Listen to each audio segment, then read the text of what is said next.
मेरे प्यारे दोस्तों, आप लोगों का एक बार फिर से स्वागत करते हैं आपके अपने सफलता के द्वार ITI नगर में।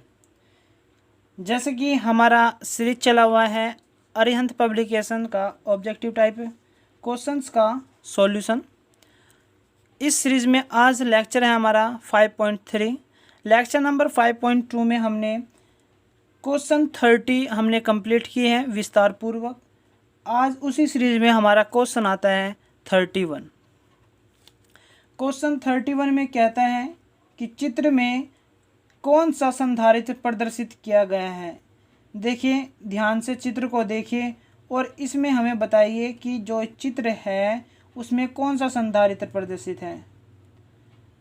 देखिए, मैं आपको बता देता हूँ कि हमारे 4 प्रकार के संधारित्र होते हैं, कैपेसिटर होते हैं। सबसे पहला आता है हमारा पेपर संधारित्र। आपकी स्क्रीन पर इसका डायग्राम दिख रहा होगा। पेपर संधारित्र इस प्रकार का होता है जो मोमी कागज़ अचालक पदार्थ के रूप में प्रयोग किया जाता है। जो पेपर संधारित्र होता है इसमें मोमी कागज़ अचालक पदार्थ के रूप में प्रयोग किया जाता है और जो इसकी रेटिंग होती है वो होती है 2.5 माइक्रोफैरड और 2000 वोल्ट के लिए इसे डिज़ाइन किया जाता है। दूसरे नंबर पर आता है हमारा माइका संधारित्र।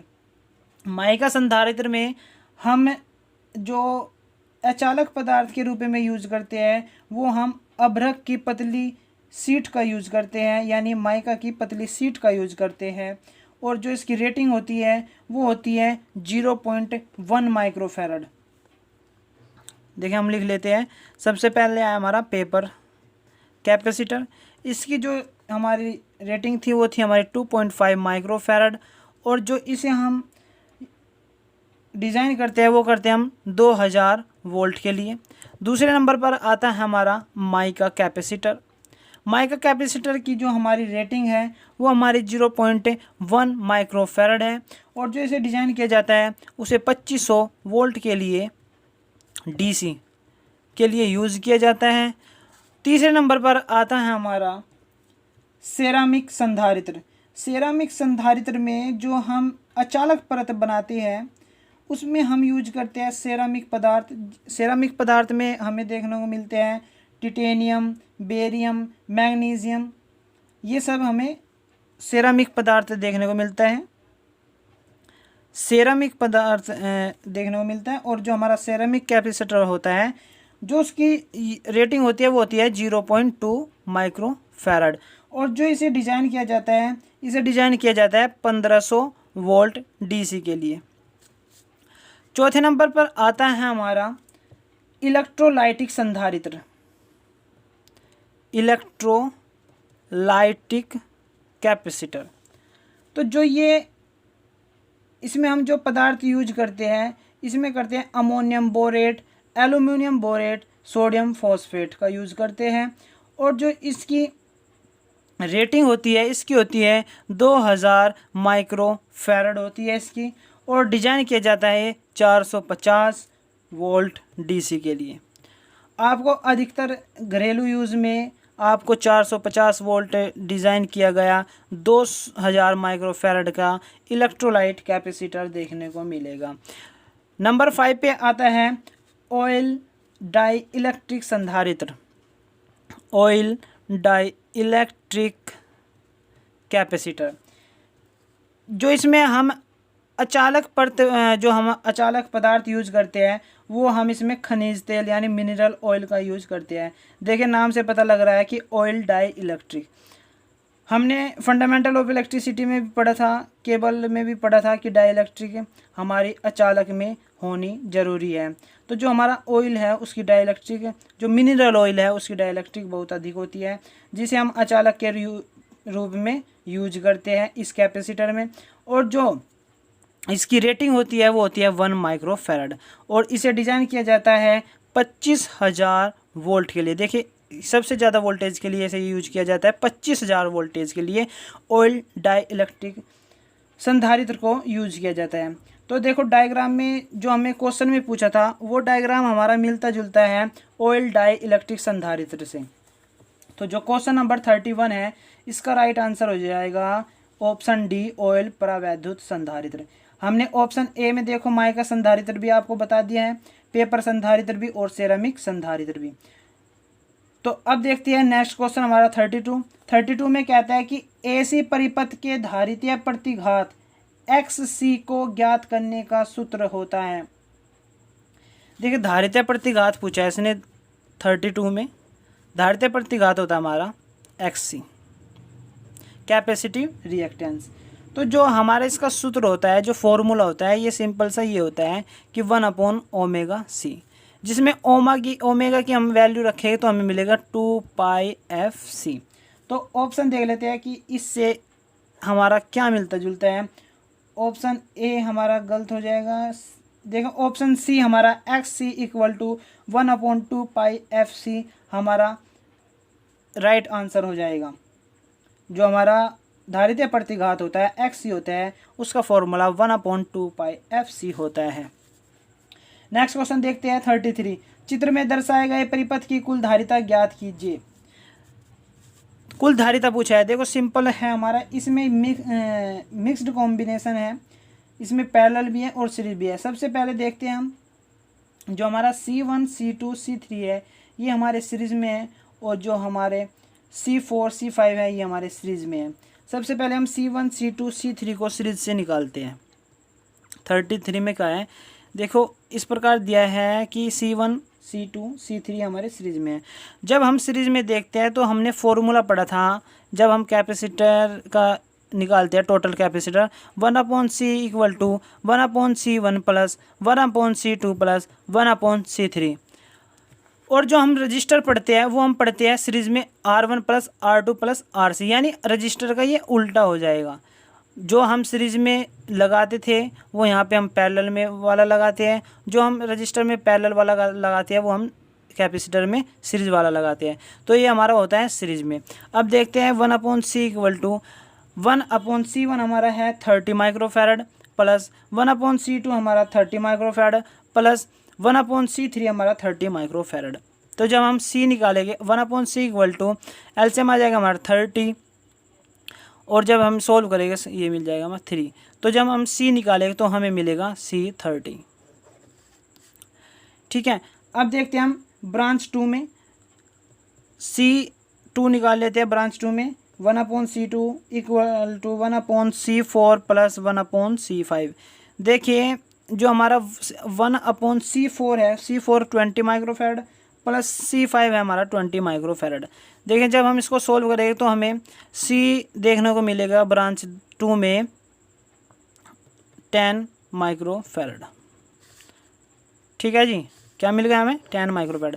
तो हमें अब कुछ इस प्रकार देखने को मिलेगा, सर्किट होगा वो इस प्रकार देखने को मिलेगा हमें। हमने अभी इनका टोटल निकाल लिया है ना सीरीज में, अब हमें इस प्रकार देखने को मिल जाएगा। जो हमारा ये आया है ये हमारा 30 माइक्रोफैरड आया है, ये हमारा आया है 10 माइक्रोफैरड। अब ये हो गया हमारा पैरेलल में। जब हमें पता है कि पैरेलल में होता है तो हम टोटल जो कैपेसिटर निकालते हैं वो निकालते हैं CT = C1 + C2। तो टोटल कैपेसिटर हो जाएगा हमारा 30 + 10, सॉरी यहाँ पे 10 है, तो 10 आ गया। तो 10 + 10 = 20 माइक्रोफैरड। क्या गया 20 माइक्रोफैरड। तो इसका जो राइट आंसर होएगा वो हो जाएगा option A 20 microfarad. Question number आता है हमारा 34 में देखो क्या कहता है कि 60 हर्ट्ज पर 125 वोल्ट की वोल्टता संधारित्र से श्रेणी में संयोजित एप्रेनिक नॉन कंडक्ट इंडक्टिव प्रतिरोध के आर पार प्रयुक्त है। परिपथ में धारा 2.2 A है, प्रतिरोध में शक्ति हानि 96.8 वोल्ट और संधारित्र में शक्ति हानि उपेक्षणीय है। प्रतिरोध और धारिता का परिकलन कीजिए। देखिए डायग्राम बहुत ध्यान से देखिए। 34 हमारा क्वेश्चन है। 34 में डायग्राम देखो ध्यान से, क्या क्या दिया है इसने। फ्रीक्वेंसी दिया है, सबसे पहले जो हमें गिवन होता है उसको लिख लेते हैं। फ्रीक्वेंसी दिया है हमें 60 हर्ट्ज। फिर दिया है कि जो हमारा वोल्टेज है वो हमारा है 125 वोल्ट। फिर आगे देखते हैं जो हमें धारा दी है, धारा हमें 2.2 वोल्ट। शक्ति हानि जो हमारी प्रतिरोध में शक्ति हानि यानी WR इक्वल टू है हमारा 96.8 वाट। ओके, अब हमें क्या करना है, हम सबसे पहले देखते हैं कि जो हमारा AC सर्किट होता है हम उसमें वोल्टेज निकाले। अगर वोल्टेज होता है हमारा V square equal to VR square plus VC square, VR square plus VC square. अब देखो हमारे पास में V तो है लेकिन ना तो VR है ना VC है, तो यहाँ से अगर हम VR की वैल्यू निकालें तो हमें क्या देखने को मिलेगा, P/I। क्यों देखने को मिलेगा, हमें पता है पावर होता है हमारा V इंटू आई, तो यहाँ से V हम निकालेंगे हो जाएगा P/I।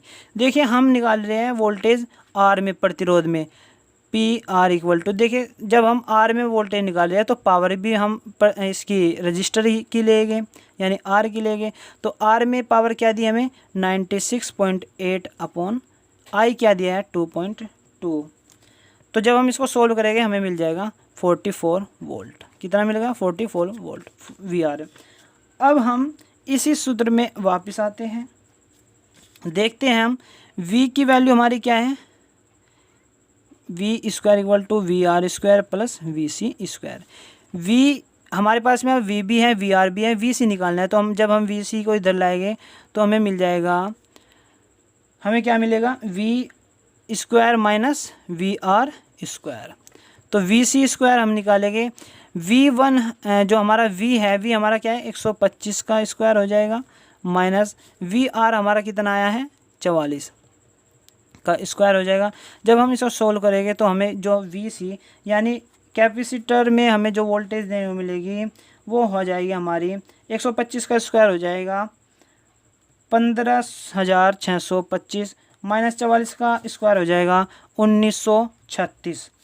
तो जो फिर इसको घटाएंगे और सोल्व करो, इसको क्या मिलेगा हमें 13,689।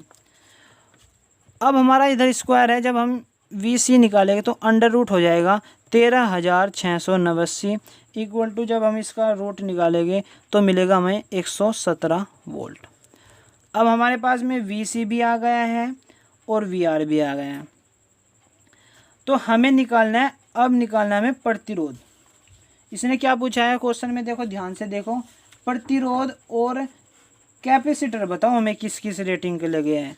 तो अब हमें आसानी से निकाल लेंगे, R इक्वल टू होता है VR/I। VR आप सोच रहे हो कि हम VR और VC क्यों निकाला है, VR हमने इसलिए निकाला है, हमें पता है कि R इक्वल टू VR/I होता है। अब यहाँ पे हमें ज़रूरत पड़ती है VR की। VR हमारा हमने पहले से निकाल रखा है, क्या है हमारा 44/I हमें दिया है 2.2। इसको सोल्व करेंगे हमें मिलेगा 20 ओम। R हमारी वैल्यू है 20 ओम। अब निकाल लेते हैं C। अब हमें पता है कि जो हमारा XC होता है, कैपेसिटिव रिएक्टेंस होता है, वो होता है 1/2πfc। ओके, तो जब हम C निकालेंगे, C को हम इधर ले आएंगे और XC तो इधर ले आएंगे क्योंकि हमारे पास में इसकी वैल्यू है। तो जब हम C को निकालेंगे तो हमें मिलेगा 1/2πfxc। अब इसमें वैल्यू पुट कर लेते हैं, 1/2π की वैल्यू होती है हमारी 3.14 इंटू F हमें दिया है 60 हर्ट्ज। देखो ध्यान से, यहाँ पे 50 नहीं लेना है, जो पहले क्वेश्चन में देखो क्या दिया है 60 हर्ट्ज दिया है। तो F की वैल्यू टेके हम 60 इंटू XC। देखो हमने अभी XC निकाला था, XC आया था हमारा 117 इंटू 117। तो जब हम इसको सोल्व करेंगे तो हमें जो C मिलेगा वो हमें मिलेगा, सोल्व करने के बाद में हमें मिल जाएगा 500 माइक्रोफैरड। क्या मिलेगा हमारा 500 माइक्रोफैरड। देखिए इसने क्वेश्चन में केवल पूछा था प्रतिरोध बताओ, हमने प्रतिरोध निकाल लिया 20 ओम, और हमारा कैपेसिटर बताओ कितने रेटिंग का, वो है हमारा 500 माइक्रोफैरड का लगा हुआ है। तो ऑप्शन में देख लेते हैं, हमें जो देखने को मिलता है ऑप्शन बी 20 ओम व 500 माइक्रोफैरड हमारा राइट आंसर हो जाएगा। क्वेश्चन नंबर आता है हमारा 35 में कहता है PT वास्तविक शक्ति तथा PA आभासी शक्ति हो, शक्ति घटक पावर फैक्टर के लिए कौन सा संबंध सही होगा। देखिए पावर फैक्टर जो होता है ये हमारा फॉर्मूला होता है पावर फैक्टर का, क्वेश्चन नंबर 35 में पूछा है। पावर फैक्टर के आप याद करो फॉर्मूले क्या क्या होते हैं। पावर फैक्टर इक्वल टू होता है R/Z। Power factor equal to होता है हमारा active power upon reactive power. ये हमारे मेन फॉर्मूले होते हैं पावर फैक्टर के। तो हम देख लेते हैं कि हमें क्या क्या दिया है। पावर फैक्टर इक्वल टू आभासी शक्ति अपॉन वास्तविक शक्ति, यानी apparent power upon active power, तो ये रॉन्ग हो जाएगा। दूसरे में दिया आभासी शक्ति इनटू वास्तविक शक्ति, ये भी रॉन्ग हो जाएगा।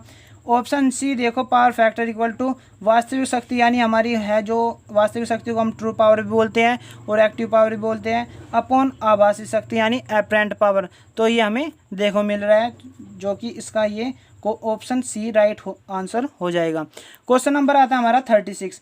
निम्न में से कौन सा संबंध सही है जबकि PA आभासी, PT वास्तविक शक्ति एवं PR प्रतिघाती यानी रिएक्टिव पावर है। देखिए आपको याद रखना है कि जो हमारी पावर में संबंध है वो हमारा क्या होता है, PA यानी PA क्या है, हमारी एक्टिव पावर होती है, हमारी एपरेंट पावर का स्क्वायर, ये है हमारी apparent power PT plus reactive power का स्क्वायर। ठीक है, ये हमें याद रखना है।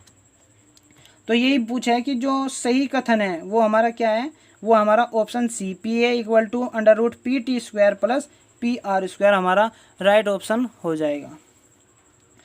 Question number 37। एक प्रतिरोधक में से AC धारा प्रवाहित की जाती है तो कौन सी वैद्युत शक्ति ऊष्मा में परिवर्तित होती है।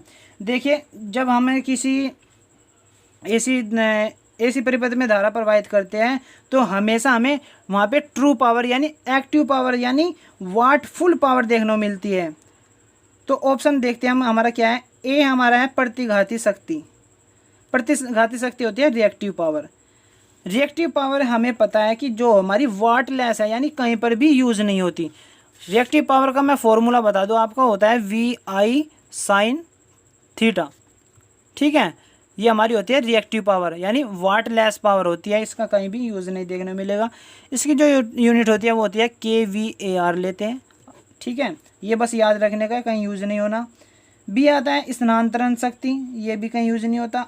सी आता है आभासी शक्ति यानी apparent power kVA। Apparent power होती है हमारी ओनली, इसका जो फॉर्मूला होता है वो होता है VI। क्या होता है, VI। इसमें कोई भी पावर फैक्टर आपको देखने को नहीं मिलता। जो हमारी kVA होती है वो आपको देखने को मिलेगा ट्रांसफार्मर में। ट्रांसफार्मर में हम वहाँ पे एपरेंट पावर इसीलिए लेते हैं क्योंकि वहाँ पे हमें नहीं पता होगा कि हम जो इस पर लोड चलाएंगे, हम वो कैपेसिटिव लोड चलाएंगे, रिएक्टिव लोड चलाएंगे या फिर इंडक्टिव लोड चलाएंगे। तो इसलिए हम वहाँ पे पावर फैक्टर का यूज़ नहीं करते। जब पावर फैक्टर यूज़ नहीं होता तो हम वहाँ पे kVA यूनिट ले लेते हैं जो हमारी एपरेंट पावर होती है। ऑप्शन डी आता है वास्तविक शक्ति। वास्तविक शक्ति होती है देखो true power, apparent power, active power यानी वाट फुल पावर, यानी जिसका कुछ मीनिंग है।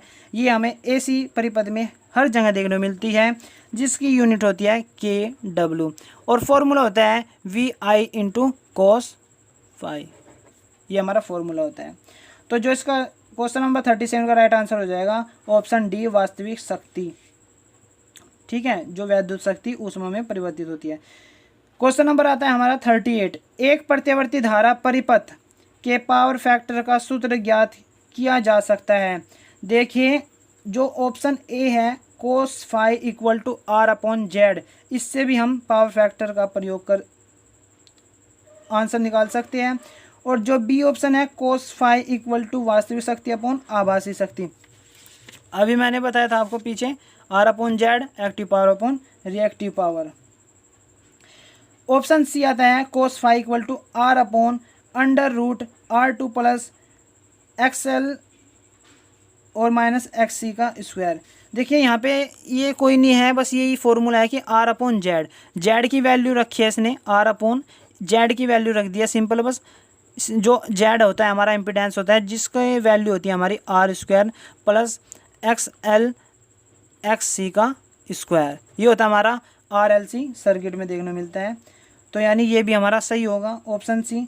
तो जब हमारा ऑप्शन A B C तीनों सही है तो हम ऑप्शन डी पे लगाएंगे उपरोक्त सभी हमारे सही है। तो क्वेश्चन 38 का राइट आंसर हो जाएगा डी उपरोक्त सभी। क्वेश्चन नंबर आता है 39 में कहता है किसी शुद्ध प्रतिरोधी परिपथ का पावर फैक्टर क्या है। देखिए ये याद रखने की चीज़ है कि जो हमारा प्योर कैपेसिटिव सर्किट होता है उसका जो पावर फैक्टर होता है वो होता है 1.0।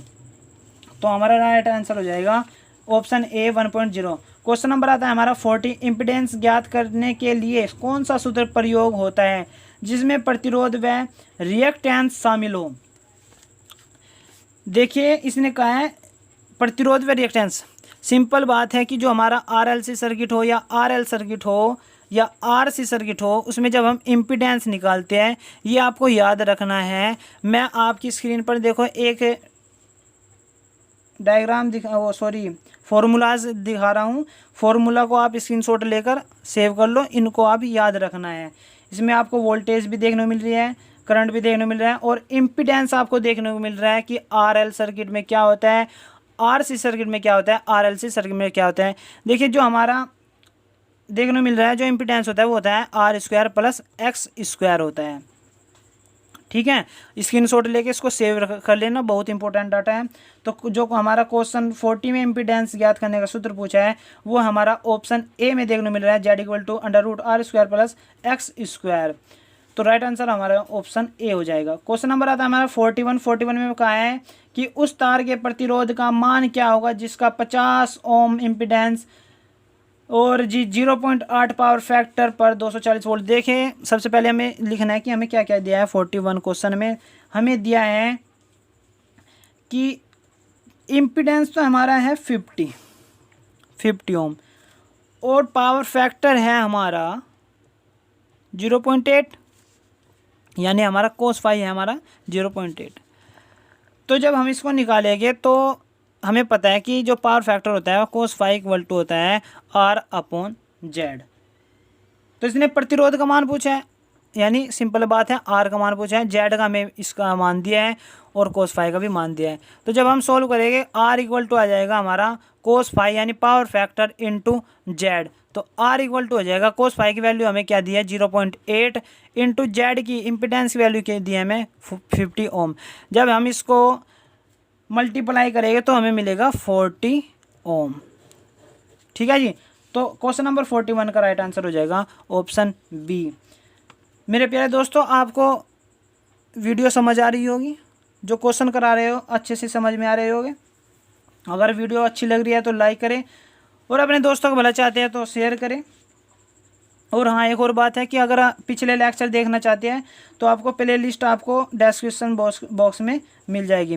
तो इसी के साथ चलते हैं हम क्वेश्चन नंबर 42 पर। 42 क्वेश्चन आता है हमारा, इसमें कहता है एक श्रेणी RC परिपथ का प्रतिरोध। देखिए जो हमारा परिपथ है RC है यानी उसमें रजिस्टर जुड़ा है, कैपेसिटर जुड़ा है और श्रेणी में जुड़े हैं। परिपथ का प्रतिरोध जो हमारा R है वो हमारा 5 ओम है। फिर कहता है कैपेसिटिव प्रतिघात यानी कैपेसिटिव प्रतिघात का है यानी XC दिया है इसने 12 ओम। उसकी प्रतिबाधा इम्पीडेंस यानी Z निकालो। तो अभी हमने पढ़ा था Z = होता है √R² + X²। तो जब हम Z निकालेंगे तो हमारा क्या होगा √R² यानी 5 का स्क्वायर प्लस XC का स्क्वायर हो जाएगा 12 का स्क्वायर। तो जब हम इसको सोल्व करेंगे Z = मिलेगा हमें 5 × 25 प्लस 12 का हो जाएगा 144। तो Z = हो जाएगा हमारा √169 होता है हमारा 13 का, √13 का रूट होता है 13 का स्क्वायर हो जाएगा 169।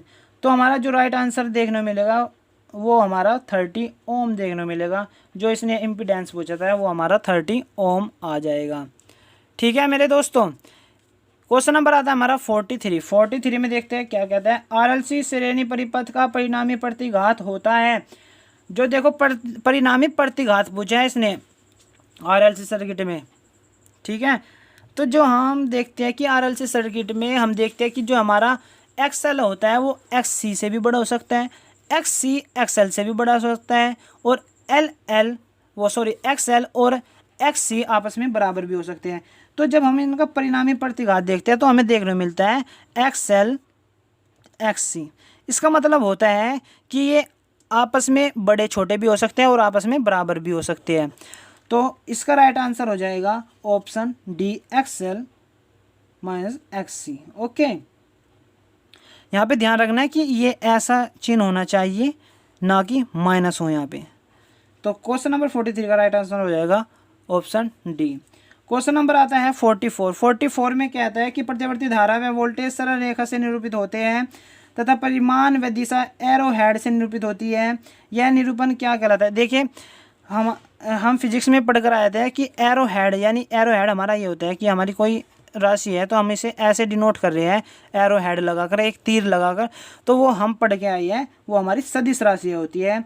तो यही बात पूछ रहा है कि परिणाम व दिशा एरो हेड से निरूपित होती है, वो राशि कौन सी होती है? वो कहलाती है सदिश राशि। तो क्वेश्चन नंबर 44 का राइट आंसर होगा ऑप्शन बी, सदिश राशि। क्वेश्चन नंबर आता है 45 में, कहता है कि एसी परिपथ का हल ज्ञात करते समय सदिश राशियों को जोड़ा या घटाया जाता है। सदिश राशियों को हल करने की एक विधि है, ये भी हमने देखो फिजिक्स में पढ़ा था। जो ये हमारी विधि होती है, जो हमारी सदिश राशियों को जोड़ना या घटाने की विधि होती है, वो होती है हमारी समांतर चतुर्भुज की विधि। ठीक है बच्चों, वो होती है हमारी समांतर चतुर्भुज की विधि। तो क्वेश्चन नंबर 45 का राइट आंसर होगा ऑप्शन डी, समांतर चतुर्भुज विधि। क्वेश्चन नंबर आता है हमारा 46 में, कहता है कि निम्न में से कौन रिएक्टिव पावर का एक सही मात्रक है? देखिए ऑप्शन ए देखो, जो हमारा वी ए है ये हमारी है आभासी शक्ति यानी एपरेंट पावर। जो हमारा बी है के डब्ल्यू, ये हमारी है एक्टिव पावर यानी ट्रू पावर यानी वाटफुल पावर। और जो हमारा के ए वी आर है, ये हमारी देखो इसमें आर आया ना, आर से याद करो कि आर होती है रिएक्टिव पावर। तो के ए वी आर दिया है तो ये होती है रिएक्टिव पावर। और जो हमारी होती है के वी ए, ये होती है हमारी एपरेंट पावर, आभासी पावर। तो इसने पूछा रिएक्टिव पावर का सही मात्रक है, वो है हमारा option C, K A V R. Next question देखते हैं 47। 47 में कहता है कि चालकता का विलोम शब्द क्या है? देखिए, चालकता का विलोम शब्द होता है प्रतिरोध।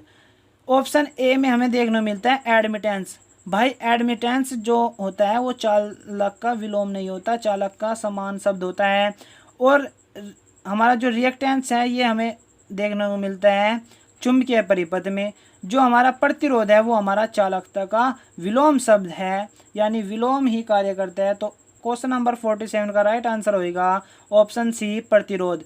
क्वेश्चन नंबर 48 में देखते हैं, समांतर एसी परिपथ हेतु सुमेलित कीजिए।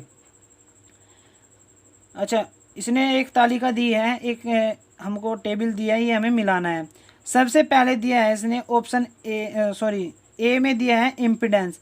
देखिए, इम्पीडेंस ज्ञात करने का जो फॉर्मूला होता है, यानी इम्पीडेंस हमारे श्रेणी या समांतर में जुड़े होएंगे, तो हम जब निकालेंगे वो हमें देखने मिलेगा 1/Z = 1/Z1 plus 1/Z2 plus 1/Z3 plus 1/Z4, ये हमें देखने को मिलेगा।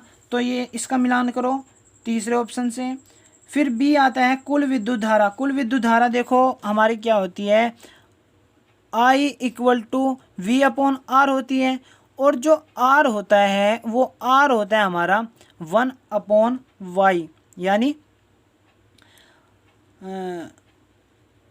1/Y होता है।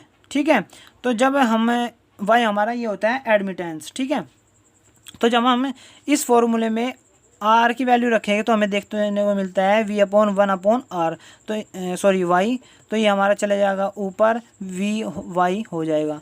तो देखो ऑप्शन फर्स्ट दिया है, तो ये हमारा कुल विद्युत धारा से इसका मिलान हो जाएगा।